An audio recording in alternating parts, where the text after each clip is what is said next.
السلام علیکم ناظرین، میں ہوں منصور علی خان. اپنے ڈیجیٹل چینل کے اوپر آپ کو خوش آمدید کہوں گا. ناظرین، خبریں کافی ہیں، میں ایک ایک کر کے ان سب کو ڈسکس کروں گا.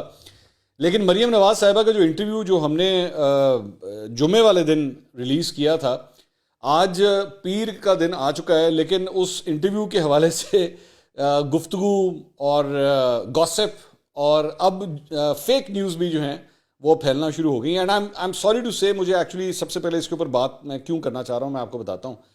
اب میری ایک ویڈیو جو ہے وہ وائرل ہوئی ہے، اور وہ اس کے اندر جو ہے وہ میں یہ کہہ رہا ہوں، بلکہ میں کیا کہہ رہا ہوں میرے خیال میں آپ خود پہلے وہ کلپ دیکھ لیجئے، پھر میں ذرا تفصیل سے اس کے اوپر بات کرتا ہوں. میں آپ کو آج آپ کے ساتھ ایک چیز شیئر کرتا ہوں، اور اگر کسی نے اس کو چیلنج کرنا ہوا نا تو میں پھر آگے جا کے میں نام بھی لے دوں گا. میں نے پچھلے دنوں ایک انٹرویو کیا، یہ آج سے تقریباً چند ہفتے پہلے کی بات ہے. انٹرویو ہو گیا، پورا انٹرویو ہو گیا. اس انٹرویو کے بعد وہ جو میرا گیسٹ تھا جس کا میں نے انٹرویو کیا تھا، اس نے مجھے کہا کہ جی وہ نا اس انٹرویو میں سے یہ ایک دو چیزیں ذرا نکال دیجیے گا. میں نے اس بات کو نا اس وقت اگنور کر دیا، کیونکہ آئی واز ریئلی اوفینڈیڈ کہ یہ مجھے بات کیا کہہ رہا ہے یہ گیسٹ جو ہے. بعد میں اس نے مجھے کہا کہ جی آپ نا یہ انٹرویو آن ایئر ہم ریکارڈ کر رہے تھے، اس نے کہا جی یہ انٹرویو نا آن ایئر نہ کیجیے گا، پہلے میں دیکھوں گا، پہلے وہ انٹرویو میں دیکھوں گا، اس کے بعد آپ آن ایئر کیجیے گا. میں نے اس کو اسٹریٹ فارورڈلی وہاں پہ ہم آمنے سامنے بیٹھے تھے، اور یہ جو گفتگو ہوئی ہے نا، کیونکہ ہم ایک پبلک پلیس میں بیٹھے ہوئے تھے، وہاں پہ میرے علاوہ 8-9 لوگ تھے، میں وہ 8-9 گواہ بھی لا کے دے دوں گا سامنے. اس نے مجھے کہا جی یہ انٹرویو جو ہے نا پہلے آپ نے مجھے دکھانا ہے. میں کہا یہ نہیں ہو سکتا. انہوں نے کہا جی یہ دکھانا تو پڑے گا آپ کو. میں نے کہا ہو ہی نہیں سکتا. انہوں نے کہا میں پہلے انٹرویو میں نے دیکھنا ہے، اس کے بعد آپ اس کو آن ایئر کیجیے گا. میں نے کہا جی آپ ہاتھ نہیں لگا سکتے اس انٹرویو کو، آپ سوچیے گا بھی نہیں کہ آپ اس انٹرویو کو ہاتھ لگا سکیں گے. انہوں نے کہا میں بھی دیکھتا ہوں یہ انٹرویو جو ہے وہ کس طرح آن ایئر جاتا ہے. میں نے کہا کسی کے باپ کے اندر اگر ضرورت ہے نا تو روک کے دکھا لے، آپ نے لیگل ایکشن لینا ہے جو بھی کرنا ہے، میں ہونے ہی نہیں دوں گا. میں نے کہا جی میں بھی ادھر ہی کھڑا ہوں، میں بھی ایسی کی تیسی میں دیکھتا ہوں انٹرویو کون روکتا ہے. روک ہی نہیں سکتا چاہے جو مرضی ہو جائے. تو ہم نے صحافت کی ہے اس طرح ڈنکے کی چوٹ پہ. یہ جناب آپ نے یہ گفتگو سنی، یہ جس میں نے یہ بات کہی تھی کہ جناب ایک انٹرویو رکوانے کی کوشش کی گئی تھی، اور میرے پہ بڑا پریشر ڈالنے کی کوشش کی گئی کہ جی یہ انٹرویو جو ہے یہ آن ایئر نہیں ہوگا. اور میں نے کہا جی کسی کا باپ بھی جو ہے وہ انٹرویو نہیں روک سکتا، آپ سے جو ہوتا ہے آپ کر لیں. اب پاکستان تحریک انصاف سے جڑے بہت سے اکاؤنٹس جو ہیں وہ اس کو انہوں نے یہاں سے کلپس اٹھائے اور سوشل میڈیا کے اوپر وائرل کرنا شروع کر دیا کہ جناب میں جو ہوں وہ مریم نواز کے انٹرویو کے بارے میں بات کر رہا ہوں، اور یہ ساری تلخیاں یہ سب کچھ جو ہے یہ مریم نواز کے انٹرویو سے متعلق ہیں، جس میں میرے پہ پریشر ڈالنے کی کوشش کی ہے کہ جناب یہ انٹرویو آن ایئر نہیں ہوگا. اور جیسے میں نے اس کے اندر یہ بات کہی ہے، برائے مہربانی میں ذرا سب سے پہلے اس چیز کو کریکٹ کر دوں. یہ میرا ویلاگ آج سے 1 ہفتہ تقریباً پرانا ہے، اور یہ اس انٹرویو کے بارے میں بات نہیں، وہ تو انٹرویو ہوا بھی نہیں تھا تب تک جب میں نے یہ ساری گفتگو کی ہے. یہ جو تھوڑی دیر پہلے آپ نے جو کلپ دیکھا ہے، تب تک تو مریم نواز کا انٹرویو کیا بھی نہیں ہوا تھا میں نے. یہ انٹرویو اس کے بعد ہوا ہے، اور اس وقت جس انٹرویو کی میں بات کر رہا تھا وہ اس سے پرانا انٹرویو ہے. وہ بھی ایکچولی ایک اور انٹرویو، اور وہ بھی ایک خاتون کا انٹرویو تھا. چلے میں اتنی بات کہہ دیتا ہوں، میں نام نہیں لوں گا اس لیے، چھوڑیں اس کو ضرورت نہیں ہے. وہ بھی ایک خاتون کا انٹرویو تھا، اور اس کے اندر یہ سب کچھ ہوا تھا کہ میرے پہ پریشر ڈالنے کی کوشش کی گئی تھی کہ جی آن ایئر نہیں ہوگا اور آپ اس کو ریلیز نہیں کریں گے.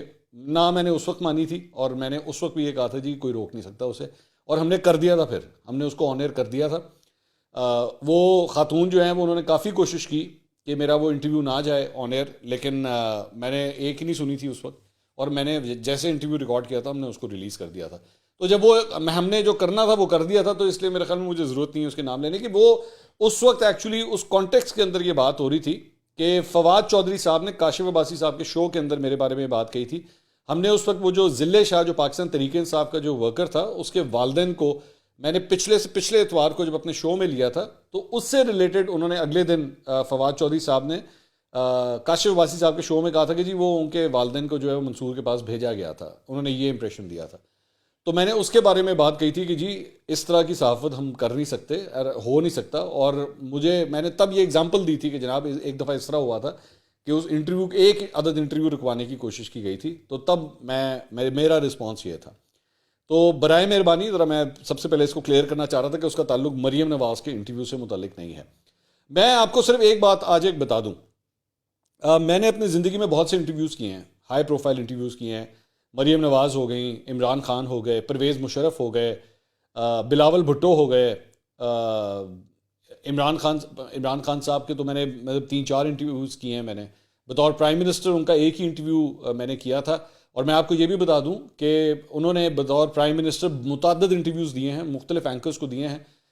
سب سے ہائیسٹ ریٹڈ انٹرویو جو عمران خان صاحب کا ہوا ہے بینگ اے پرائم منسٹر, جتنی دیر وہ پرائم منسٹر رہے, سب سے ہائیسٹ ریٹڈ انٹرویو ان کا میرے ساتھ تھا. تو یہ مریم نواز صاحبہ کا بھی جو انٹرویو ہے, اس نے مجھے بتانے کی بھی ضرورت نہیں ہے کہ اس کو اکراس دا بورڈ کتنی پذیرائی ملی ہے. اس کے حوالے سے بھی لوگوں نے اس کو بہت شوق سے دیکھا ہے. میرا خیال میں اس میں کوئی کمال نہیں ہے, اس میں صرف اتنی بات ہوتی ہے کہ ہم جو ریلیونٹ کویشچنز ہوتے ہیں بس وہ کرتے ہیں. تعریفیں مجھ سے نہیں ہوتی. آپ میرا کوئی پروگرام اٹھا کے دیکھ لیجئے, آپ میرا کوئی انٹرویو اٹھا کے دیکھ لیجئے, مجھ سے تعریفیں تعریفیں کوئی نہیں ہوتی. یہ کام لونڈے لپاڑوں کا ہے. یہ کام بیسکلی ان جرنلسٹ کا ہوتا ہے جو وہ ایک تو دیکھیے سب سے بڑی بات پتہ کیا ہوتی ہے, جب آپ کسی ہائی پروفائل پرسنالٹی کے سامنے بیٹھتے ہیں نا, اکثر اوقات اینکرز جو ہیں, اکثر اوقات تو نہیں لیکن چند اینکرز میں یہ کہوں گا, تو وہ ایک تو ان کی پرسنالٹی کے سحر میں مبتلا ہو جاتے ہیں کہ او ہو پتہ نہیں سے کتنے آگے بہ گئے ہیں. They just normal human beings, that's it. یقین کیجیے میں جس آنکھ سے دیکھ رہا ہوتا ہوں نا, میرے لیے they are just normal human beings, اور they should be asked questions in a very decent way. آپ میرا عمران خان صاحب کا جو انٹرویو تھا وہ اٹھا کے دیکھیے گا. یہ وہی والا انٹرویو ہے جس میں انہوں نے پرویز لائی صاحب کے بارے میں کہا تھا جی چھوڑے منصور کوئی اور بات کریں. مریم نواز صاحبہ کا وہ جو 5-6 سیکنڈ کا پاز تھا نا, وہ عمران خان صاحب کا, وہاں پہ انہوں نے پاز لے لیا تھا, یہاں پہ عمران خان صاحب نے کہہ دیا تھا چھوڑے منصور کوئی اور بات کریں. تو اصل بات صرف یہ ہوتی ہے کہ go and ask that hard hitting question جس کا جواب آپ نے لینا ہے, ہر صورت لینا ہے. Sometimes people are successful in giving a good answer, sometimes they are not. لیکن اس کی وجہ سے, اور میں نے عمران خان صاحب کا بھی انٹرویو پورے عزت احترام کے ساتھ کیا تھا. I knew there was the prime minister of Pakistan sitting in front of me, وزیر اعظم بیٹھے ہوئے تھے میرے سامنے. He has his respect, he has his protocol. اسی طرح مریم نواز صاحبہ کے ساتھ بھی ان کی ایک رسپیکٹ ہے. وہ ایک پارٹی کی سینئر نائب پریزیڈنٹ ہے. She is the face of Muslim League Noon, and I think I tried my best to give her the respect that she deserves. Questions میرے البتہ ہمیشہ کی طرح ہارڈ ہٹنگ ہوں گے.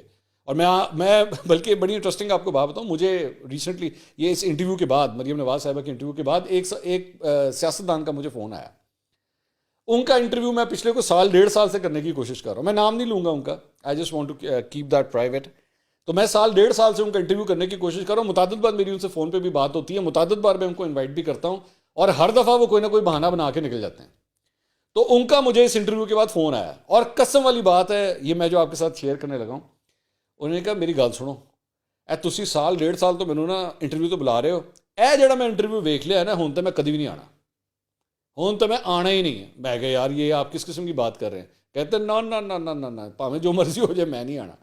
تو پتہ نہیں, اب میرا خیال میں میرے نصیب میں نہیں ہے کہ میں ان کا جو ہے وہ انٹرویو کر سکوں گا. خیر, اچھا جی, اس کے علاوہ اب کچھ ذرا خبروں کی طرف آتے ہیں. ایک تو میں بس یہ کلیئرٹی کرنا چاہ رہا تھا, کل ایک ویڈیو سامنے آئی پاکستان تحریک انصاف کے 2 رہنماؤں کی. میں اس کو ڈسکس کرنا بھول گیا, لیکن میں now I want to talk about it. یہ بیسکلی پاکستان تحریک انصاف کے رہنما ہیں فردوس شمیم نقوی صاحب. یہ سابقہ اپوزیشن لیڈر ہوتے تھے اس کے اندر, سندھ اسمبلی کے اندر, پھر ان کو ہٹا دیا گیا تھا. انہوں نے چند بیانات دے دیے تھے اس وقت, عمران خان صاحب کی حکومت تھی, یہ تب کی بات ہے. تو یہ ایک مظاہرے سے خطاب کر رہے تھے, تو وہاں پہ اس دوران جو ہے وہ پی ٹی آئی کراچی کے صدر آفتاب صدیقی صاحب آئے, اور ان سے انہوں نے آ کے مائک چھین لیا, اور سٹیج کے اوپر in front of the cameras, it was a very embarrassing situation کہ دونوں کی آپس میں ایک بڑی اگلی قسم کی اسپیٹ ہوئی, and everybody was watching that. Pakistan Tehreek Insaf کے لیے یہ کافی جو ہے نا وہ امبیرسنگ سچویشن تھی. یہ جو تلخ کلامی سب کو نظر آ رہی تھی. یہ حقیقت ہے کہ کراچی کی جو لیڈرشپ ہے پاکستان تحریک انصاف کی, وہ بڑی فریکچرڈ کنسیڈر کی جاتی ہے. اس میں مختلف چھوٹے چھوٹے فیکشنز بنے ہوئے ہیں. علی زیدی صاحب کا ایک اپنا گروپ ہے, فردوس شمیم نقوی کا اپنا گروپ ہے, یہ آفتاب صاحب کا ایک اپنا گروپ ہے, فیصل واڈا صاحب کا ایک الگ گروپ ہوا کرتا تھا جب وہ پی ٹی آئی کے اندر ہوا کرتے تھے. تو یہ اٹ واز, اور پھر حلیم عادل شیخ, ان کا بھی ایک اپنا مقام ہے وہاں پہ. تو اسد عمر صاحب بھی کراچی سے تعلق رکھتے ہیں, ان کی ایک اپنی مطلب وہاں پہ کنسٹیٹوئنسی ہے. تو یہ اٹ واز کوائٹ امبیرسنگ, مطلب جس طرح بھی جو کچھ ہوا. اچھا خیر, میں عمران خان صاحب نے بھی خطاب کیا, میں ابھی اس کے اوپر بھی آؤں گا, اس کو بھی ذرا ڈسکس کریں گے. لیکن اس سے پہلے شہباز شریف صاحب کی جانب سے جو ہے وہ آج ایک مطالبہ سامنے آیا ہے, اور انہوں نے جو ہے وہ army chief general Asim Munir کے خلاف بیرون ملک جو مہم چل رہی ہے اسے بڑا غلیظ قرار دیا ہے, اور اس کی شدید انہوں نے مذمت کی ہے. اور بیرون ملک پاکستانیوں سے انہوں نے اپیل کی ہے کہ وہ اس کا حصہ نہ بنیں. اس کی وجہ کیا ہے؟ اس کی وجہ یہ ہے کہ ایون فیلڈ میں لنڈن میں پاکستان تحریک انصاف کی جانب سے جو وہاں پہ احتجاج کیا گیا ہے، وہاں پہ جنرل عاصم منیر کے خلاف نعرے بازی کی گئی، ان کو کرٹیسائز کیا گیا. بلکہ ایک آدھے بینرز تو مجھے وہاں پہ اور پوسٹرز مجھے ایسے بھی نظر آئے جس میں جتنے سابق مارشل لا ایڈمنسٹریٹرز تھے، چاہے وہ پرویز مشرف ہوں، چاہے وہ ایوب خان ہوں، یحییٰ خان ہوں، ان سب کی تصویریں لگا کے جو ہے نا، بلکہ ایک بندہ جو ہے وہ تو میں دیکھ رہا تھا کہ وہ ایوب خان کی تصویر کو جوتے مار رہا تھا. تو مجھے بڑی ایک حیرانگی ہوئی کہ جس ایوب خان کی تصویر کو آپ جوتے مار رہے ہیں، ان کا بوتے ہیں آپ ہی کی اسمبلی، آپ کی پارٹی کے اندر بیٹھا ہوا ہے عمر ایوب، وہ آپ کی پارٹی کے اندر ہے اس وقت. تو اور ابھی مطلب یہ پچھلے 24 گھنٹے کے اندر جو ہے ایک اور ڈیولپمنٹ بھی ہوئی ہے کہ ایک اور سابق مارشل لا ایڈمنسٹریٹر، وہ بھی اعجاز الحق صاحب جو ضیاء الحق صاحب کے صاحبزادے ہیں، وہ بھی پاکستان تحریک انصاف میں شامل ہو گئے ہیں. بلکہ یہ جو ڈیولپمنٹس ہیں، مطلب اس وقت عمر ایوب وہ ان کے ساتھ ہیں، اعجاز الحق صاحب وہ بھی اس وقت ان کے ساتھ ہیں، اور مشرف صاحب کے جتنے بھی پرانے مطلب ان کے کیبنٹ کے جو حصے میں ہوتے تھے، شیخ رشید صاحب ہو گئے، وہ بھی عمران خان صاحب کے ساتھ ہیں، پرویز الہی صاحب وہ بھی اب عمران خان صاحب کے ساتھ ہیں. تو ایک کنسپیریسی تھیوری، میں فی الحال کنسپیریسی تھیوری کا لفظ استعمال کروں گا، کہ جتنے اسٹیبلشمنٹ کے مورے ہوا کرتے تھے، بلکہ ہیں پاکستانی سیاست میں، وہ آج بھی پی ٹی آئی کے ساتھ اٹیچڈ ہیں، آج بھی جو ہے وہ اسی کو اپنا ہوم گراؤنڈ کنسیڈر کرتے ہیں. جبکہ امپریشن ایکچولی جو آتا ہے وہ یہ آتا ہے کہ جناب اسٹیبلشمنٹ اور پاکستان تحریک انصاف کے درمیان جو ہے وہ حالات بڑے خراب ہیں اور بڑے تناؤ ہے. تو یہ کیا چکر ہے؟ یہ لوگ کس چکر میں جا رہے ہیں؟ چلے میں اس میں ایک آپ کو اگزامپل دیتا ہوں. اعجاز الحق صاحب، اعجاز الحق صاحب کی جو انٹری ہوئی ہے ابھی پی ٹی آئی کے اندر، اعجاز الحق صاحب پچھلے کئی مہینوں سے آلریڈی ایک پرو پی ٹی آئی سٹانس لے رہے تھے، بالکل لے رہے تھے. ٹاک شوز کے اندر جو ہے وہ بالکل عمران خان صاحب کو سپورٹ کرتے تھے. اور اس کے اندر میں اندر کی آپ کو خبر دیتا ہوں کہ شوکت بسرا صاحب جو ہیں، جو وہ بھی پاکستان تحریک انصاف میں پیپلز پارٹی سے اٹھ کے گئے تھے پی ٹی آئی کے اندر، تو یہ زیادہ خوش نہیں تھے اس بات سے. شوکت بسرا صاحب اس بات سے زیادہ خوش نہیں تھے کہ اعجاز الحق صاحب کی جو ہے وہ انٹری ہو رہی ہے. اور اس کی وجہ یہ کہ یہ دونوں جو افراد ہیں، ان کا ایک ہی حلقے سے تعلق ہے. تو شوکت بسرا صاحب کو اس بات کا پتہ تھا کہ اعجاز الحق صاحب اگر آ گئے پی ٹی آئی کے اندر تو ان کا ٹکٹ مارا جانا ہے، ان کا قومی اسمبلی کا ٹکٹ جو ہے یہ ڈیفینیٹلی اعجاز الحق صاحب کو ملے گا. اب اس کی ریزن ایک اور بھی بہت بڑی یہ ہے کہ اعجاز الحق صاحب جو ہیں وہ ظاہری بات ہے ایک زیادہ اسٹیبلشمنٹ کے قریب سمجھے جانے والے شخص ہیں. شوکت بسرا صاحب جو ہیں وہ والی سٹیج نہیں ہے ان کی. تو شوکت بسرا صاحب کو پتا تھا کہ اگر یہ آ گیا، اور اس مرتبہ شوکت بسرا صاحب کو اس بات کا پوری طرح اندازہ تھا کہ پی ٹی آئی کی جو ایک ویو چل رہی ہے، اگر الیکشن ہوئے تو ایت کی میں جتا ہر صورت جتا. اعجاز الحق صاحب کی انٹری کی وجہ سے جو ہے نا ان کے لیے ایک پرابلم کھڑی ہو گئی ہے. تو بہرحال یہ کوئی میرے لیے پھر بھی کوئی اتنی حیران کن بات نہیں ہے. اچھا، بات ہو رہی تھی وہ جو ایون فیلڈ کے باہر. تو لیٹلی پی ٹی آئی نے جو ہے، پی ٹی آئی کے کارکنوں نے، ورکروں نے، سپورٹروں نے ڈائریکٹلی جنرل عاصم منیر کا نام لے کے ان کو ٹارگٹ کرنا شروع کر دیا ہے. اسپیشلی پچھلے ایک ہفتے کے اندر جو پورے پاکستان میں ڈیولپمنٹس ہوئی ہیں، اس کے بعد جو لونڈے لپاڑے ہیں، لونڈے لپاڑے ابھی تک وہ لائن نہیں کراس کر رہے. لونڈے لپاڑوں کے پر جل رہے ہیں ان کے، کیونکہ ظاہری بات ہے ایکچولی لونڈے لپاڑوں کا ایک بہت بڑا مسئلہ میں آپ کو بتاؤں کیا ہے. وہ یہ ہے کہ یہ خود بھی اس نرسری سے پیدا ہو کے آئے ہوئے ہیں. یہ ان میں سے زیادہ تر آپ اٹھا کے دیکھ لیجیے، میں نام نہیں لوں گا، آپ اچھی طرح جانتے ہیں میں کن کی بات کر رہا ہوں. یہ زیادہ تر اسٹیبلشمنٹ کی یونیورسٹی سے پل بڑھ کے آئے ہوئے. مسئلہ یہاں پہ یہ آ گیا کہ ابا جی ادھر ہے گنے تو اما جی اتھے ہے گنے، مطلب سچویشن یہ ہو گئی ہوئی ہے. ہن جائیے کس سائڈ سے سمجھ نہیں آ رہی، کیونکہ ظاہری بات ہے آپس میں ان کی لڑائی ہو گئی ہے. میں ابا جی اما جی مطلب سیاسی طور پہ ابا جی اما جی کہہ رہا ہوں، فار گاڈ سے please don't take that personally, میں اس بارے میں نہیں کہہ رہا. تو یہ بہت پرابلم ہو گئی ہے. تو اس لیے پی ٹی آئی سے محبت تو ہے، لیکن آرمی چیف سے نفرت کا اظہار ہم کر نہیں سکتے، کیونکہ وہ جو ہماری صحافتی پیدائش ہے وہ تو اسی اکیڈمی سے ہوئی ہوئی ہے نا. مسئلہ یہ ہے. تو بڑی مشکل میں بیچارے پھنس چکے ہیں. ہاں، انہوں نے پھر بھی ضبط کیا ہوا تھا جب تک جنرل باجوہ جو تھے وہ آرمی چیف تھے. انہوں نے بڑا ضبط کیا ہوا تھا، بڑے انسان کے بچے بن کے رہے. اور یہ وہی سب کے سب ہیں جو آج سے 2 سال پہلے تک نا ہمیں باجوہ ڈاکٹرائن کے فوائد گنایا کرتے تھے کہ تمہیں تو پتہ ہی نہیں ہے باجوہ ڈاکٹرائن کتنی زبردست چیز ہے، اور باجوہ ڈاکٹرائن جو ہے وہ اس ملک کی جو ہے وہ تقدیر بدل کے رکھ دے گا، اور کیا زبردست چیز ہے. تو 5th جنریشن کیا زبردست چیز ہے. اسی 5th جنریشن دے مجاہد ہے گئے ہاں، ہم پاکستان بچائیں گے. یہ ساری کی ساری وہی لوٹ ہے، ساری وہی لوٹ ہے. یہ ادھر اسی اکیڈمی میں تیار ہوئی ہے. اچھا انٹرسٹنگ بات میں اب آپ کو بڑے مزے کی بتاؤں, یہ اس باجوہ ڈاکٹرائن کے حوالے سے. میرے خیال میں مریم نواز کے انٹرویو کے اندر بھی کافی حد تک یہ بات میں نے کلیئر کر دی تھی. باجوہ ڈاکٹرائن نام کی کوئی چیز ہے ہی نہیں. یہ میں آج آپ کو بڑی انٹرسٹنگ بات بتا رہا ہوں. اب آپ مجھ سے پوچھیے گا نہیں کہ میں کس سورس کے بنیاد کے اوپر یہ بات کہہ رہا ہوں. میرے خیال میں I don't even need to explain that. لیکن میں آپ کو مصدقہ یہ خبر دے رہا ہوں کہ باجوہ ڈاکٹرائن نام کی کوئی چیز ایگزسٹ ہی نہیں کرتی.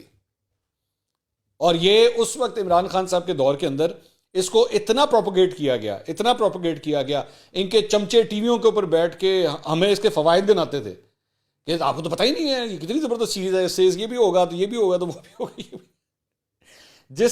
جس شخصیت کے ساتھ آپ نے اس چیز کو اٹیچ کیا ہے نا, وہ اس بات کو ایڈمٹ کرنے کے لیے تیار ہی نہیں ہے کہ اس نام کی کوئی چیز بھی تھی. یہ بیسکلی ایک اور جنرل صاحب ہیں, وہ ابھی بھی سرونگ ہیں, مطلب فوج میں ابھی بھی سرونگ ہے. تو آپ سمجھ سکتے ہیں کہ میں کس کی بات کر رہا ہوں. وہ ریٹائر نہیں ہوئے ہیں, ٹھیک ہے. یہ ان کی ایک اصطلاح تھی, یہ باجوہ ڈاکٹرائن. تو یہ سارے کے سارے جتنے مجاہد آج بنے ہوئے نا, یہ جتنے مجاہد آج پی ٹی آئی کے اس کے چھتری کے نیچے کام کر رہے ہیں, یہ سارے باجوہ ڈاکٹرائن کی پیدائش ہے. اور یہ اس ڈاکٹرائن کی پیدائش ہے جو ایکچولی ایگزسٹ نہیں کرتا تھا. ان کو صرف فیڈ کر دیا جاتا تھا, ان کو واٹس ایپ کے اوپر یا فون کر کے جو ہے بتایا جاتا تھا کہ بس یہی لائن بولی جانی ہے. اور یہ ہمیں اس کے فوائد گناتے تھے ٹی وی کے اوپر بیٹھ کے, ٹویٹس کے ذریعے, وی لاگس کے ذریعے ہمیں بتاتے تھے کہ یہ اس ملک کے لیے کتنا ضروری ہے. آج آپ کو وہ باجوہ ڈاکٹرائن کہیں پہ نظر آتا ہے؟ کسی کاغذ کی شکل میں, کسی تھیوری کی شکل میں کہیں پہ نظر آتا ہے؟ نہیں. یہ ایکچولی کچھ ایگزسٹ نہیں کرتا تھا, لیکن ان کو اس کام کے اوپر آپ نے لگایا تھا. اور یہ اس چکر میں جو ہے وہ بیٹھ کے وہ صحافی جو اس چیز کو کرٹیسائز کیا کرتے تھے, تو یہ ان کو کہتے تھے یہ ملک کے غدار ہے, یہ ملک کے غدار ہیں, ملک کے دشمن ہیں, یہ دشمنوں کے ساتھ ملے ہوئے ہیں, ان کو تو پھانسی دے دینی چاہیے. یہ سب کے سب وہی لونڈے لپاڑے. اب آج اچھا جتنی دیر تک جنرل باجوہ رہے, مجال ہے ان کے منہ سے کبھی نام نکلے, مجال ہے. یہ زیادہ سے زیادہ پتہ کیا کرتے تھے, آپ اٹھا کے دیکھ لیجیے ان کی تاریخ میں, یقین کریں بڑی انٹرسٹنگ ہے. وہ کون تھا؟ میر جعفر, میر صادق, گھگی بند ہوئی ہوئی تھی ان کی. یقین کریں گھگی بند کر کے نام نہیں نکلتا تھا ان کا منہ سے. 29 نومبر گزری ہے تو ان کے تھمبنیلز کے اوپر ٹھک جنرل باجوہ کا نام آ گیا, ان کے وی لاگ میں جنرل باجوہ بولنا شروع ہو گئے. اب نہ تو یہ وہ اب پھر کہتے ہیں اب ہم بتاتے ہیں وہ کون تھا. بھائی پہلے بتاتے ہیں نا, اتنا بہادر تھے تم لوگ, ایڈے تسی تپڑ والے صحافی تھے تو پہلے بولتے, پہلے کیوں نہیں بولے؟ تو یہ حال ہے ان لوگوں کا, یہ حال. اب یہ اس مصیبت میں پھنسے میں پی ٹی آئی کے کارکن جو وہاں پہ لندن میں موجود ہیں, وہ بیٹھ کے فوج کو گالیاں دے رہے ہیں, ٹھیک ہے. اے والے جڑے انہوں سمجھ نہیں آ رہی سی کس طرح سنبھالیے. میرا بڑا دل کرتا ہے, آپ یقین کیجئے, میری شاید مریم نواز یا عمران خان کا انٹرویو کرنے کے بجائے میری بڑی دل کی خواہش, اور میں چاہوں گا کہ آپ میرے نا پیغام ضرور پہنچائیے گا. ویسے تو آپ یقین کریں مجھے پتا ہے میرے ویلاگس بھی دیکھتے ہیں, میری بڑی خواہش ہے کہ یہ خود کسی دن میرے پاس آئیں اور میں ان کا انٹرویو, میرا ایک لونڈے لپاڑے کا انٹرویو کرنے کا بڑا دل کرتا ہے, میری دل کی خواہش ہے. مرنے سے پہلے ایک دفعہ ایک لونڈے لپاڑے کا میں نے انٹرویو ضرور کرنا, میری یہ خواہش ہے. آپ مجھے کامنٹ سیکشن کے اندر اپنا سب سے پسندیدہ لونڈا لپاڑا بتائیے کہ مجھے کس کا انٹرویو کرنا چاہیے, ٹھیک ہے. I want to do that, I want to. بھائی ہر صحافی کی ایک خواہش ہوتی ہے نا کہ میں اس کا انٹرویو کروں, میں اس کا انٹرویو کروں. میری والی خواہش ہے کہ میں نے اس کا انٹرویو کرنا. باتیں کافی اور ہو گئی. اس کے علاوہ عمران خان صاحب نے جناب خطاب کیا. عمران خان صاحب نے جو خطاب کیا اس کا بیسک جو کانسیپٹ تھا وہ یہ تھا ڈیتھ ٹریپ. انہوں نے کہا جی ڈیتھ ٹریپ تھا. انہوں نے کہا میں جب جوڈیشل بیسکلی کافی حد تک تو باتیں انہوں نے کل ریپیٹ کر دی ہوئی تھی, یہ وہی باتیں کافی حد تک ریپیٹ کر رہے تھے. I know he wants to capture the air waves, زیادہ کانٹینٹ ہوتا نہیں, اسی کافی حد تک چیزوں کو ریپیٹ بھی کر رہے ہوتے ہیں. تو آج بھی انہوں نے جو خطاب کیا اس کے اندر یہی تھا کہ جی میں جب جوڈیشل کمپلیکس پہنچا تو میں نے وہاں پہ پولیس والوں کی جو تعداد دیکھی اور رینجرز کی جو تعداد دیکھی, نامعلوم افراد کی جو میں نے تعداد دیکھی, تو اس سے مجھے پتہ لگ گیا کہ ان کا ارادہ مجھے قتل کرنے کا.